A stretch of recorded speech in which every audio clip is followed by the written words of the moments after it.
بسم اللہ الرحمن الرحیم۔ یہاں پہ بڑے رہن کے بڑے اہم مسائل بیان کر رہے ہیں، اور زیادہ تر مسائل ایسے ہیں کہ جو یہ سارے مسائل جدید بھی ہیں اور قدیم بھی ہیں، یعنی کہ پرانے مسائل اسی طرح ہی بیان کیے گئے ہیں۔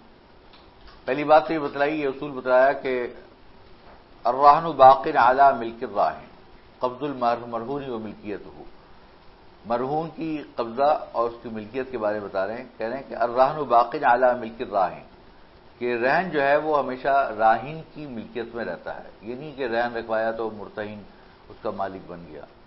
ما دام مرہون، کب تک؟ جب تک وہ رہن رہے گا، جب تک وہ رہن باقی ہے وہ راہن کی ملکیت میں ہے۔ دوسری بات بتا رہے ہیں الاصل ان یکون الرہن مقبوضا لدى الدائن، کہہ رہے ہیں اصل بات یہ ہے کہ رہن جو ہے وہ دائن کے پاس، جو قرض دینے والا ہے، مقرض ہے، جو ادھار دینے والا ہے یا قرضہ دینے والا ہے، اس کے پاس رہن رکھوایا جائے، یعنی اس کے قبضے میں دیا جائے۔ اس کو کہتے ہیں الرہن الحیازی، الرہن الحیازی، یعنی کہ جو قبضے، جس کی باقاعدہ ایک حقیقی قبضہ دیا جائے، قبضہ حقیقی ہو۔ وَيَجُوزُ أَن يَدَعُوا لَدَى الْمَدِينِ، لیکن یہ بھی ہو سکتا ہے کہ حقیقی قبضہ نہ دے، حکمی قبضہ دے دے، یعنی حقیقت میں تو وہ راہن کے پاس ہی رہے، مرتہن کو نہ دے، دائن کو نہ دے، لیکن اس کے کچھ ڈاکیومنٹ، اس کی جو بنیادی کاغذات وغیرہ ہیں یہ لکھ کر دے دیا اس نے۔ اس کو کہتے ہیں الرہن التأمینی او الرسم، اس کو کیا کہتے ہیں؟ رہن تأمینی یا رسم۔ فَتَثْبُتُ لَهُ جَمِيعُ أَحْكَامُ الرَّهْن، اس کی تمام رہن کے احکام ثابت ہوتے ہیں۔ وَيَجُوزُ أَن يَرْهَنَ الْمَدِينُ مَالَ غَيْرِهِ بِإِذْنِهِ، کہہ رہے ہیں کہ یہ بھی ہو سکتا ہے کہ مدیون جو ہے اپنا مال بھی نہ دے، بلکہ کسی دوسرے سے مال استعارہ پر لے کر وہ بطور رہن رکھوا دے، یہ بھی اجازت ہے۔ سبحان اللہ، اس کو کہتے ہیں الرہن المستعار۔ کیا کہتے ہیں اس کو؟ الرہن المستعار۔ وتعد حیازت مستندات البضائع او المعدات لدى المخازن او في الموانئ قبضا حکمیا، کہہ رہے ہیں کہ ایسے جو ڈاکیومنٹ ہیں، ایسے جو مستندات ہیں، ڈاکیومنٹس ہیں، فائلیں ہیں، جس کو جو کسی سامان کی ملکیت کے ڈاکیومنٹ ہیں، یا اول معدات لدى الخزائن مخازن، یا کوئی ویئر ہاؤس کے اندر سامان رکھا ہوا ہے، اس کی ریسیٹس ہیں، اس کی رسیدیں ہیں، اور فی الموانی، یا بندرگاہ کے اندر سامان رکھا ہوا ہے اور اس کا کوئی پرچی ہے، اب وہ پرچی لے جا کر اپنا مال چھڑوا سکتا ہے کسی وقت بھی، اس کو یہ استطاعت ہے کہ اس پرچی سے دکھلا کر اپنا مال نکلوا لے، تو اس کو کیا کہیں گے؟ قبضا حکمیا، اس کو قبض حکمی کہیں گے۔ لما تمثلہ، کیونکہ یہ قبض حکمی ہی کے مثل ہے۔ کما یجوز الاتفاق علی وضع الرہن عند طرف ثالث مؤتمن ویسمى العدل، کہہ رہے ہیں یہ بھی جائز ہے کہ باہمی طور پہ یہ اتفاق کر لیں کہ بھئی نہ راہن کے پاس ہوگا نہ مرتہن کے پاس ہوگا رہن، بلکہ طرف ثالث کے پاس ہوگا، کسی تیسرے آدمی کے پاس ہوگا، تھرڈ پرسن کے پاس ہوگا۔ اس کو آج کل کی اصطلاح میں مقدم کہتے ہیں، بینکنگ کی اصطلاح میں کیا کہتے ہیں؟ مقدم، اور عربی میں اس کو کہتے ہیں عدل۔ عدل اس لیے کہتے ہیں کہ معتمن آدمی ہے، امانت دار آدمی ہے، اس کا کام یہی ہوتا ہے، لوگوں کے بیہاف پر وہ ویئر ہاؤس کے اندر سامان رکھتا ہے اور اس کی حفاظت کرتا ہے، وہ فلاں کا آدمی۔ تو جگہ جگہ اس کا باقاعدہ ایک بہت بڑا بزنس ہے، بہت بڑا اس کا ایک سسٹم ہے، اس کو کہتے ہیں ویئر ہاؤس مینجمنٹ سسٹم۔ کیا کہتے ہیں اس کو؟ ہاں، وہ باقاعدہ اس کے اندر بڑے بڑے ویئر ہاؤس ہوتے ہیں، اس میں اس جگہ اس کا مال، اس جگہ اس کا مال، اس جگہ اس کا مال، اس جگہ اس کا مال، وہ پوری اس کی انوینٹری مینجمنٹ کرتے ہیں، کب کوئی چیز آ رہی ہے، کب جا رہی ہے، پورا سسٹم کمپیوٹر بیسڈ ہوتا ہے، اس کی پرچی، اس کا سب کچھ، اس کا حساب کتاب اس کی انشورنس، اس کی تکافل، سب کچھ اسی میں ہوتا ہے وہ. وَيَجُوزُ لِلرَّاهِنِ وَلَا يَمْلِكُ الرَّاهِنُ عَدْلَهُ، کہنے اگر کسی مقدم کے پاس یا طرف ثالث کے پاس رکھایا ہے تو راہن خالی اس کو معدول نہیں کر سکتا. او استرداد الراہنی منہ قبل الادا، یا رہن اس سے واپس وصول کر لے ادائیگی سے پہلے، یہ بھی نہیں کر سکتا. دونوں صورتیں اس کے لیے جائز ہیں، کیونکہ وہ تو مرتہن کے لیے ہے نا، مرتہن کے حق میں ہے، مرتہن کے یعنی کہ حق کے اگینسٹ ہے، یعنی کیا کہنا چاہیے اس کو، عوض ہے، حق کے عوض. اگینسٹ کے معنی ہمیشہ خلاف نہیں ہوتے بلکہ معاوضے کے معنی میں بھی ہوتا ہے. تو وَيَجُوزُ لِلرَّاهِنِ أَن يُوَكِّلَ الْمُرْتَهِنَ أَوْ غَيْرَهُ بِالْبَيْعِ وَسَدَادِ الدَّيْنِ مِنَ الثَّمَنِ، اور جائز ہے راہن کے لیے کہ کسی مرتہن کو وکیل بنائے یا غیر کو، کس بات کا؟ بالبیع، بیع کا، وسداد الدین میں ثمن، اور دین کو چکانے کا اس ثمن سے.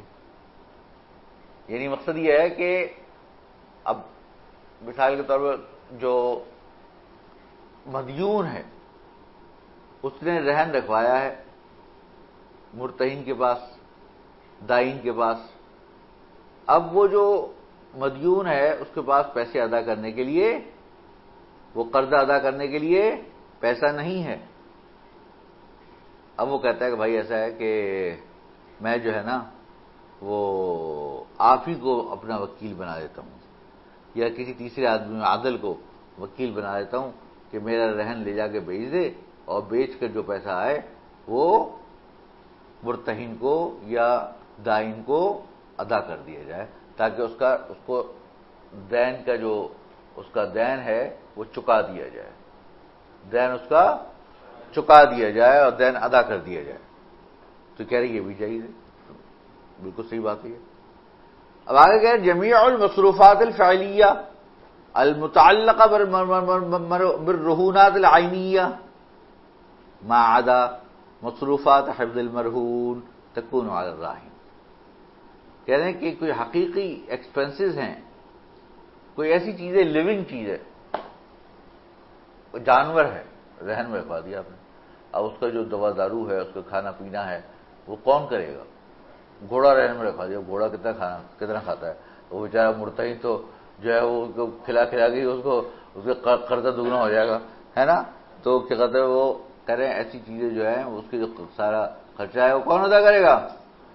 راہن ادا کرے گا. الا یہ کہ اس چیز کی رہن کی حفاظت کے لیے اس کو کوئی چوکیدار مقرر کرنا پڑ رہا ہے، اس کی حفاظت کرنی پڑے، وہ حفاظت کی ذمہ داری چونکہ وہ امین ہے اس کا، وہ اس کی ذمہ داری، اس کے خرچے اس کے اوپر ہیں.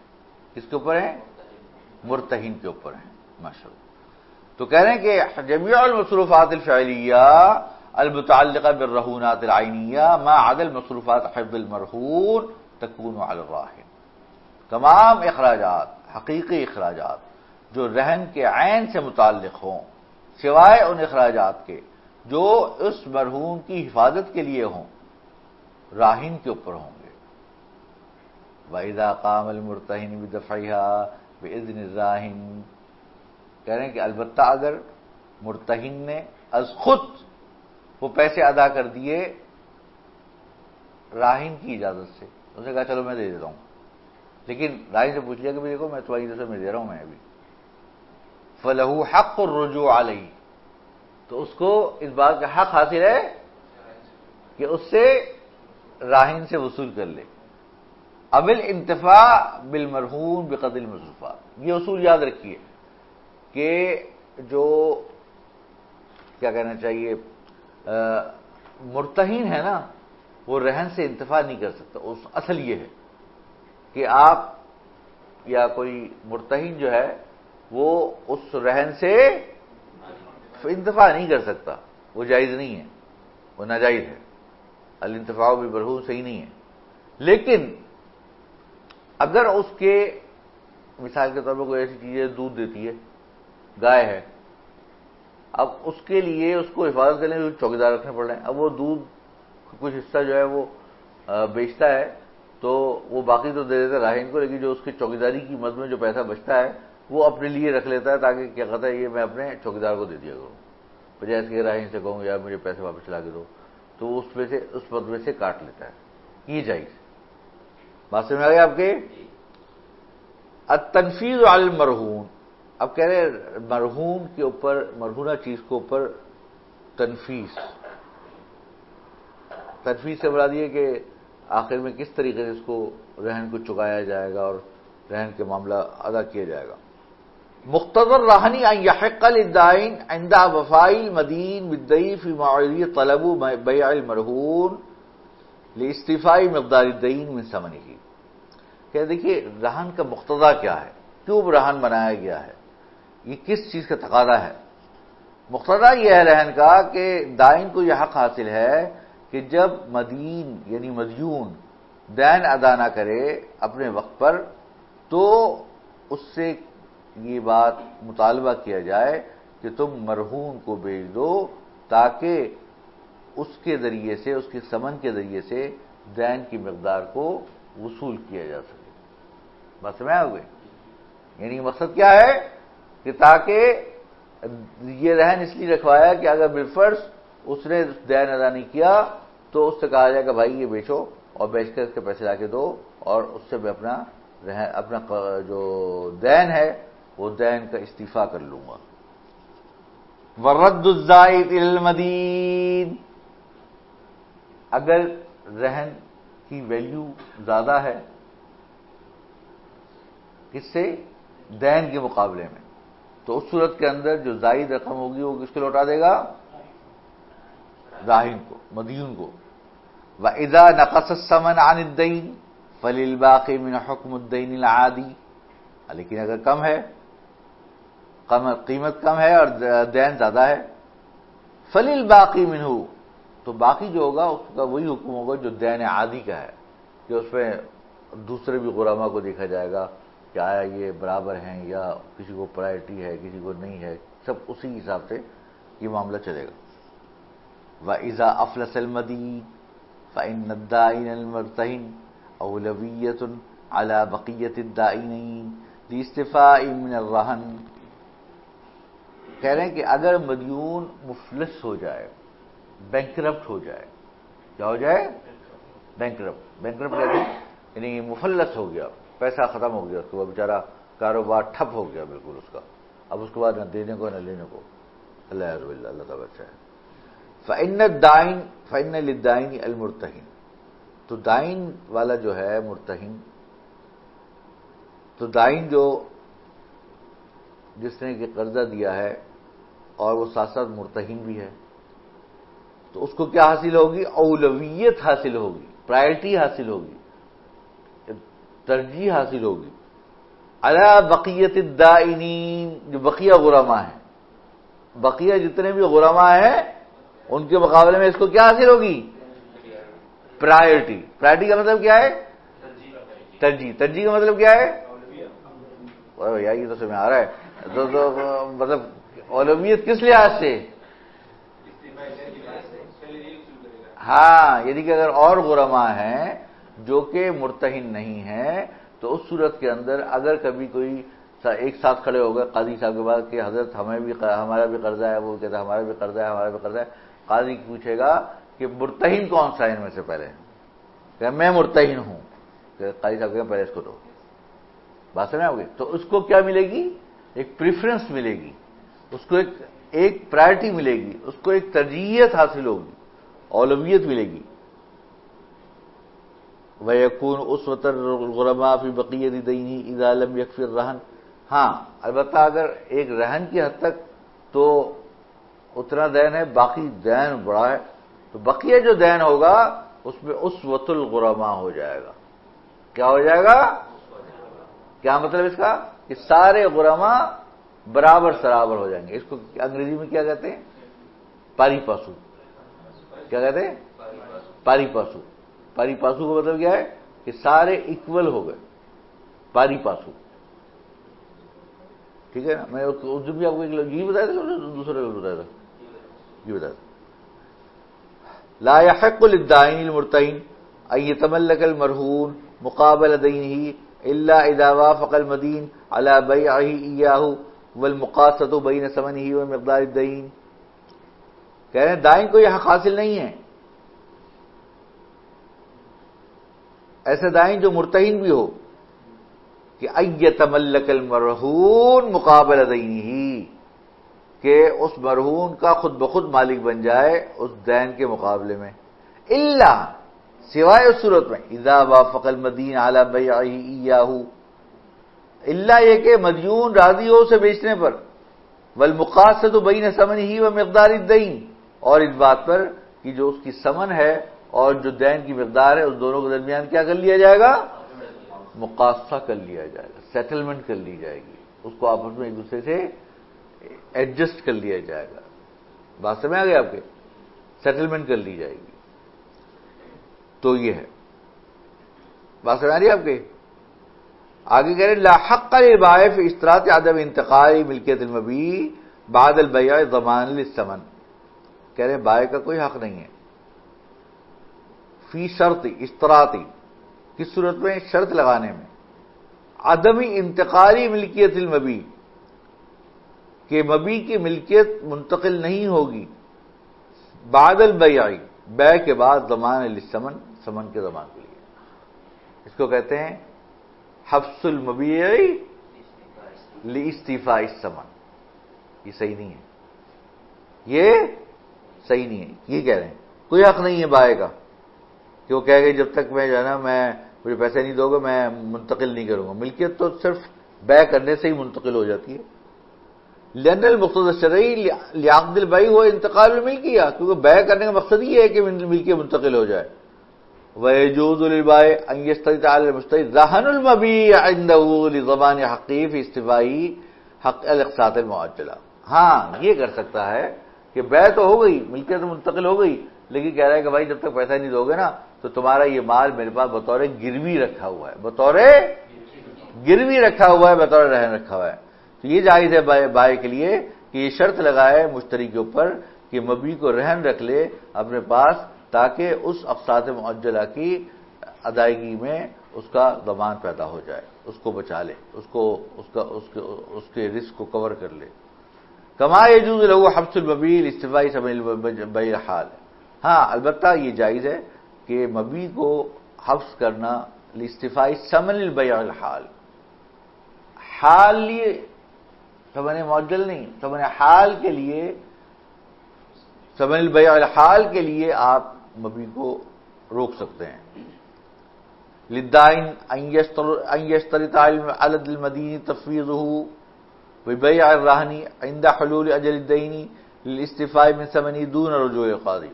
دائن کو یہ بھی حق حاصل ہے کہ مدیون سے یہ کہے، یہ شرط لگائے. کیا شرط لگائے؟ کہ اس کو یہ بات مفوض کر دی جائے، اس کو یہ معاملہ تفویض کر دیا جائے، سپرد کر دیا جائے کہ وہ بیچ سکتا ہے رہن کو. کب؟ عند حلول الاجل، جب اجل آ جائے، جب مدت دین ادا آ جائے اس کی وصولی کی. للاستیفاء من ثمنہ، کس میں سے؟ بیع کی ثمن میں سے. دون الرجوع الی القضاء، قاضی کے پاس جائے بغیر. ویسے اصل تو یہ ہوتا ہے نا کہ جب آپ، جو دنیا کا ایک قانون ہے کہ جب آپ کوئی چیز رہن رکھواتے ہیں تو آپ یہ نہیں ہے کہ آپ سمپل جا کے جو ہے وہ خود ہی اٹھا کے بیچ دیں، اس کو بیچ کے کہہ دیں بھائی یہ پیسے تمہارے اور یہ پیسے میرے، ہے نا. ایسا نہیں کر سکتے آپ کو کیا کرنا پڑتا ہے؟ باقاعدہ اس کے لیے کورٹ میں ایک آپ کو ایک درخواست دینی پڑتی ہے کہ یہ رہن ہے، یہ کولیٹرل ہے، اب یہ اس نے مجھے ادا نہیں کیا تو یہ اس کو، اس کے اگینسٹ مجھے دلوایا جائے. پھر اس کی وہ ایک کورٹ اس کی ایویلیویشن کرواتی ہے، اس کی تقویم کرواتی ہے، اس کے پیسے متعین کرتی ہے، پھر اس کو کورٹ کے طرف سے اس کو بیچا جاتا ہے، اور ایک لمبی کارروائی ہے. اب کیا یار میں تو نہیں دے رہا بھیا تجھے قرضہ، میں تو کیا تمہیں اگر میرے پتہ چلا کہ کسی وقت تم نے ڈیفالٹ کر دیا اور مجھے کورٹ کے چکر لگانے پڑے اور ہر وقت مجھے قضائے قاضی کے لیے ہر وقت عدالت کے باہر چکر لگانے پڑے تو میں تو یہ کام نہیں کر رہا بھائی. اب واحد ایک صورت ہے، وہ یہ ہے کہ تم یہ کہہ دو کہ تمہیں قاضی کے پاس جانے کی ضرورت نہیں ہے، میں تمہیں ہی مفوض کر دیتا ہوں کہ تم بجائے قاضی کے جانے کے، بغیر قاضی کے پاس جانے کے تو خود ہی اس کو فروخت کر سکتے ہو، اس کو یہ اختیار دے دے، یہ تفویض دے دے۔ تو اگر وہ یہ کر لے تو یہ بھی جائیے، یہ بھی جائیے، پھر اس کو قضائے قاضی کی ضرورت نہیں ہوگی۔ اب آگے کہہ رہے ہیں مصروفات توثیق الرہن وحفظہ وبیعہ یتحملها المدین الراہن۔ ہاں، اب کہہ رہے ہیں کہ رہن کے توثیق کے کچھ اخراجات ہیں اور اس کی حفاظت کے ہیں اور اس کو بیچنے کے ہیں۔ یتحملها المدین الراہن، وہ مدیون راہن ادا کرے گا۔ اب مثال کے طور پہ کوئی ڈاکیومنٹ ہے، اب ڈاکیومنٹ ایکسپائر ہو رہا ہے، اس کی توثیق کرانی ہے، اس کی کیا کرانی ہے؟ توثیق، ویریفائی کروانا ہے، اس کو چیک کروانا ہے، اس کو دوبارہ رینیو کروانا ہے۔ اس ڈاکیومنٹ کی حفاظت کے لیے اس کو کوئی خاص انتظام کرنا پڑ رہا ہے۔ وہ آج کل تو خیر، اب تو پہلے تو پیپر ڈاکیومنٹ ہوا کرتے تھے، اب تو سارا ورچوئل ہونے لگا، کمپیوٹرائز باقاعدہ CDC کا نظام ہوتا ہے، اس کے اندر سارے ڈاکیومنٹ چلے جاتے ہیں، تو اس کے لیے اخراجات کرنے پڑ رہے ہیں۔ تو یہ کہہ رہے ہیں یہ چیزیں جو ہے وہ کون برداشت کرے گا؟ تو اصل میں تو فائدہ راہن کا ہے نا یہ، کیونکہ دیکھا جائے تو بھائی اس کو ان چیزوں کا اصل چیز تو اس کی یہ ہے، ہوتا کیا ہے؟ ایک دیکھیں، میں آپ کو بات بتاؤں، ہوتا یہ ہے کہ عام طور پہ جو قرضہ دیتا ہے نا، وہ ایسے قرضہ نہیں دیتا، وہ دیکھتا ہے کہ یار کیا اچھی چیز بطور رہن دی جا رہی ہے۔ ایسی چھوٹی موٹی چیز پہ آپ کو کوئی نہیں دے گا قرضہ۔ آپ کا کوئی اچھا پلاٹ ہے، کوئی اچھی پراپرٹی ہے، کوئی اچھی آپ کے پاس کیش ہے، کوئی سونا ہے، کوئی چاندی ہے، کوئی یہ ہے تو کوئی وہ ہے، تو آپ کو اس پہ دے گا۔ اب لیکن وہ راہن کی ایک اہم چیزوں سے بیچارے کا سرمایہ ہے، جمع پونجی ہے، تو اب اس کو بھی تو چاہیے نا کہ بھئی اب وہ اگر کسی جگہ پہ رکھوا رہا ہے تو اس کو ایسی جگہ رکھوائے جا کے تاکہ وہ اس سے، اگر کسی سیف میں رکھوا رہا ہے، کسی جگہ بھی رکھوا رہا ہے تو تاکہ وہ محفوظ ہو، تو وہ خرچہ جو ہے وہ راہن ادا کرے گا۔ لیکن اگر اسے مرتہن کے بعد رکھوایا تو وہ اصول، وہ پیچھے جو ہم نے پیچھے پڑھ لیا کہ اس کی حفاظت کے اصول جو ہے، قرضہ جو ہے، خرچہ جو ہے وہ مرتہن ادا کرے گا، اور باقی جو خرچہ ہے جو اس کی عین سے متعلق ہے وہ کون ادا کرے گا؟ وہ راہن ادا کرے گا، بس۔